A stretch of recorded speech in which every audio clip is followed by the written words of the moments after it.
하나님 말씀 봉독합니다. 요한계시록 14장 1절부터 5절까지입니다. 또 내가 보니 보라 어린 양이 시온산에 섰고 그와 함께 14만 4천이 섰는데 그 이마에 어린 양의 이름과 그 아버지의 이름을 쓴 것이 있도다. 내가 하늘에서 나는 소리를 들으니 많은 물소리도 같고 큰 뇌성도 같은데 내게 들리는 소리는 금고 타는 자들의 그 금고 타는 것 같더라. 저희가 보좌와 내 생물과 장로들 앞에서 새 노래를 부르니 땅에서 구속함을 얻은 14만 4천인 밖에는 능히 이 노래를 배울 자가 없더라. 이 사람들은 여자로 더불어 더럽히지 아니하고 정절이 있는 자라. 어린 양이 어디로 인도하든지 따라가는 자며 사람 가운데서 구속을 받아 처음 익은 열매로 하나님과 어린 양에게 속한 자들이니 그 입에 거짓말이 없고 흠이 없는 자들이더라. 아멘. 오늘도 살아계신 우리 하나님께서 사랑하는 성도님들에게 은혜와 긍휼과 평강을 부어주시기를 간절히 축원합니다. 우리가 예수를 믿고 구원을 받으면 그 다음부터는 이제 신앙생활 그리고 교회 생활을 이어가게 됩니다. 그렇게 한 해 두 해 신앙생활을 하는 가운데 어쩌면 통상 늘 하던 대로 또 습관적인 신앙생활을 하기가 쉽습니다. 그 가운데 어떤 사람은 자신의 늘상 살아오던 신앙생활 방식에서 벗어나는 획기적인 그 신앙생활 방법의 전환점을 이루는 그런 경험을 하는 사람들이 있습니다. 성경적으로 예를 들자면 아브라함을 하나님께서 아브라함이라고 이름을 개명하실 때 또 사례를 사라라고 하라고 말씀하실 때 그래서 창세기 17장 15절에 하나님이 또 아브라함에게 이르시되 내 아내 사례는 이름을 사례라 하지 말고 그 이름을 사라라 하라라고 말씀하면서 어떤 신앙에 대한 인식의 전환, 신앙생활의 방식의 전환점을 이루는 그런 경험을 하게 하셨습니다. 신약에 사울을 바울로 이름을 바꾸게 하신 것도 같은 맥락입니다. 이름을 바꾼다는 것은 단지 이름만 바꾼 것이 아니라 사고방식과 신앙 방식의 전환점을 이루는 사건이라고 할 수 있습니다. 그런 점에서 우리 성도님은 늘상 살아오는 신앙생활, 교회생활 가운데서 그 신앙생활의 방식이 어느 순간부터 결정적으로 바뀐 그런 경험이 있으신지요? 사도 바울이 로마서 7장의 6절에 이제는 우리가 얽매였던 것에 대하여 죽었으므로 율법에서 벗어났으니 이러므로 우리가 영의 새로운 것으로 섬길 것이요 의문의 묵은 것으로 아니할지니라 라고 말했습니다. 자의적인 율법주의에서 은혜적인 성령주의로 전환하는 모습, 또 전환해야 된다는 주장을 하고 있는 것입니다.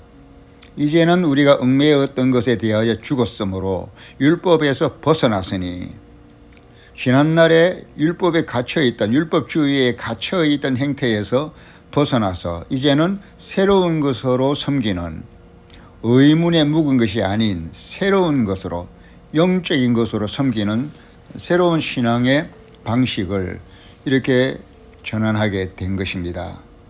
당연히 있어야 될 신앙 방식의 전환점이죠.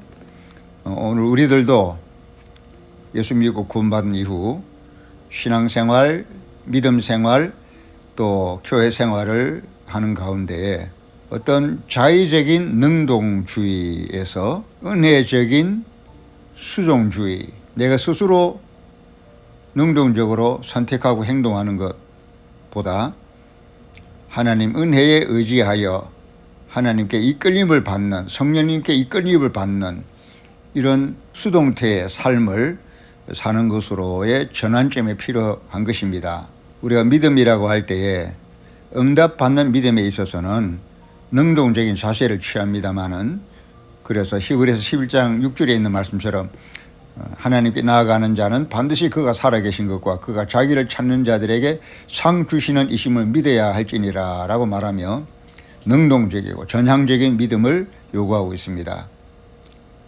그런가 하면 우리가 신앙 생활을 전체를 통틀어서 신앙적인 믿음을 논할 때는 그 신앙하는 목적 자체가 하나님을 목표로 한 것이고 하나님과의 만남을 목표로 한 것이기 때문에, 그래서 하나님이 충만하게 우리 가운데 또 나에게 오신다면, 와 계신다면, 에베소서 1장 23절에 하나님은 만물을 충만케 하시는 자의 충만이라, 바로 그것이 교회의 모습이라고 말씀했는데, 하나님이 나에게 와 계시다면, 하나님이 교회 가운데, 우리 가운데 충만하게 와 계시다면, 그 하나님이 허상이 아니라 실상이라고 한다면 당연히 우리는 그 하나님께 순종하는, 또 그 하나님께 이끌림을 받는 형태의 신앙생활을 해야 할 것입니다. 그래서 능동적이라기보다는, 자의적이라기보다는 수동적이다, 수동태의 삶이다 라고 이렇게 표현하게 되는 것입니다. 우리가 믿는다라는 것은 허상을 상대로 한 것이 아니라 실상의 하나님을 전제로 한 믿음이기 때문에, 살아계신 하나님이 내 안에 계시고 나와 함께 계시고 또 나를 만나 주신다는 것을 전제로 한 그것이 산 믿음이기 때문에, 우리는 믿는다고 할 때에 하나님 없이 나 혼자 믿음의 행로를 내달리는 것이 아니라 하나님 앞에서 하나님께 이끌림을 받으며 우리 믿음의 대상이신 하나님을 바라보면서 만나면서 인도함을 받는 삶을 사는 것이 믿음의 본질에 가까운 것입니다. 에베소서 3장 17절에 믿음으로 말미암아 그리스도께서 너희 마음에 계시게 하옵시고 라고 했는데, 우리 삶의 궁극적인 행복, 참된 구원, 진정한 천국은 믿음으로 실제하시고 또 실상이신 하나님과의 실제적인 만남이다. 그 하나님을 믿음으로 만나고 내 안에 계시게 하는 그것이 우리 삶의 진정한 행복이고 천국이고 구원인 것입니다. 하나님과의 참된 만남을 위해서, 그래서 하나님께 대한 참된 믿음으로 나아갈 때에, 그렇게 하나님을 만나는 믿음이란 것은 계시록 14장 3절에 있는 것처럼 분명히 살아계시고 실제하시는 예수 그리스도, 어린 양 예수가 어디로 인도하든지 따라가는 자들, 그들이 바로 구원받은 참 성도인 것입니다. 어린 양이 어디로 인도하든지 따라가는 자, 이것이 참된 구원, 참된 믿음, 참된 신앙의 모습입니다. 어린 양이 어디로 인도하든지 따르는 자, 양은 목자의 음성을 듣고 따르는 삶을 사는 것이 양입니다. 거기에 비해서 염소는 듣지 않습니다. 각각 제 길을 갑니다. 양은 따르는 삶이고 염소는 제 갈 길을 가는 삶입니다. 그래서 성경에는 어린 양이 어디로 인도하든지 따르는 자가 되라 라고도 말씀하시고, 또는 성령을 쫓아 행하라라고 갈라디아서 5장 16절 이하에 말씀하기도 하십니다.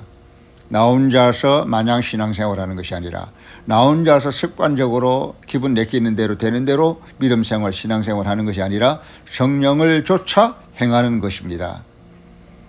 또 이사야 45장 22절에는 땅끝의 모든 백성아 나를 앙망하라, 그리하면 구원을 얻으리라. 나는 하나님이라 다른 이가 없음이니라. 하나님을 주목하라, 하나님을 대상으로 바라봐라, 하나님을 앙망하라 라고 말씀하고 있는 것입니다.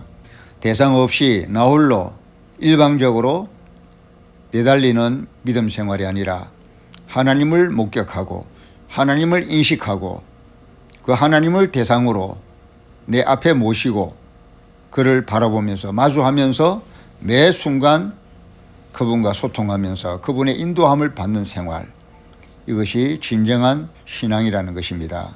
그렇습니다. 산 믿음이란 실상이신 하나님 예수님을 따르는 삶이고, 그 따르는 삶은 곧 성부, 성자, 성령 하나님께 순종하며 살아가는 삶입니다. 그래서 우리는 모든 매사에 말이나 일이나 다 하나님을 인식하고 하나님을 앞세우고 성령의 감동을 따르며 주님을 섬기는 마음으로, 그래서 나 혼자의 능동적인 삶이 아니라 자의적인 삶이 아니라 또 자의적인 율법주의가 아니라 하나님의 은혜를 힘입고 하나님 은혜를 의지하여 하나님 은혜의 이끌림을 받는 순종적이고 수종적이고 수동태의 삶을 살게 되는 것입니다.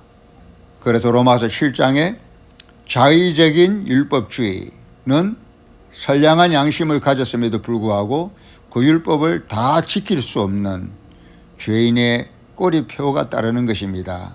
그런 자의적인 율법주의를 벗어나서 이제는 하나님이 내려주시는 그 은혜를 의지하여 은혜를 힘입어 늘 겸손하게 하나님의 은혜를 의지하면서 그 은혜를 의지하여 성령을 쫓아 행하는 이런 신앙생활의 탈바꿈, 신앙생활 방식의 탈바꿈, 어떻게 보면 신앙생활 전체의 방향과 내용에 있어서 황골탈태라고 말할 수 있는 이런 획기적인 전환점이 있어야 하는 것입니다.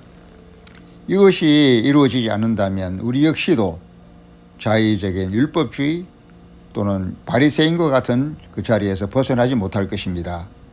신앙생활 방식은 살아계신 하나님, 살아계신 예수님, 살아계신 성령님을 만나고 믿고 따르는 것이기에 우리의 믿음의 대상이요 순종의 대상이신 성삼위 하나님 앞에서 언제나 수동적이고 수동태의 삶을 살 수밖에 없는 것입니다. 전능하신 하나님, 통치하시는 예수님, 운행하시는 성령님을 굳이 내가 앞설 필요가 있겠습니까? 굳이 앞설 마음이 있다고 한다면 이것은 선악과적인 자기 중심이겠지요. 내가 하나님처럼 되려고 하는 그런 성급한 마음에 앞서게 되는 것입니다. 그래서 우리는 살아계신 하나님과 살아계신 예수님과 살아계신 성령님이 계시기에 그분 앞에서 그분을 앙망하며 마주보며 그분 앞에 기도할 줄 알아야 하고 믿을 줄 알아야 하고 기다릴 줄 알아야 하는 것입니다. 기도하는 연습, 믿는 연습, 기다릴 줄 아는 연습이 경건의 연습이 필요한 것입니다. 이 점에서 사울 왕은 실패했습니다. 하나님께서 사무엘이 올 때까지 7일을 기다리라고 하셨는데 그 기다림의 신앙, 순종적이고 수동적인 신앙을 벗어나서 하나님을 따르는 방식의 수동태의 삶에서 벗어나서 사울은 능동적으로 자기가 하나님처럼 전쟁을 선도하고 예배를 집도해버리는, 그래서 수동태의 삶이 아닌 능동태의 삶을 살아가려고 했기 때문에 그 결과 사울 왕은 거역할 수밖에 없었고 고집할 수밖에 없었고 교만하게 될 수밖에 없었던 것입니다. 사랑하는 성도 여러분, 우리는 사울같이 되지 말고 살아계신 하나님과 예수님과 우리 가운데 오셔서 역사하고 계시는 성령님이 계시기에 굳이 그 성삼위 하나님을 제쳐놓고 내가 앞장서는 무분별한 신앙생활보다는 늘 하나님을 기억하고 그 하나님의 임재를 명심하고 믿고 그 하나님을 찾고 구하며 기다릴 줄 아는, 또 성령의 감동과 인도하심을 받기 위해서 그 영적 감동을 기다릴 줄 아는 세미한 하나님의 음성을 들으려고 사모하고 기다릴 줄 아는 그런 신앙, 매사에 하나님, 예수님, 성령님을 앞서기보다 늘 그 성삼위 하나님을 앞세우고 마주보며 뒤따르는 그분의 음성을 확인하고 귀로 듣고 감동을 받으며 인도함을 받으려고 하는 그런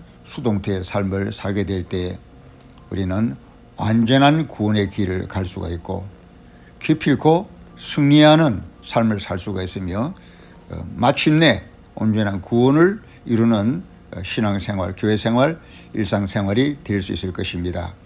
이러한 완전한 축복을 받아 누리는 복된 성도들 되시기를 주님 이름으로 축원합니다. 아멘.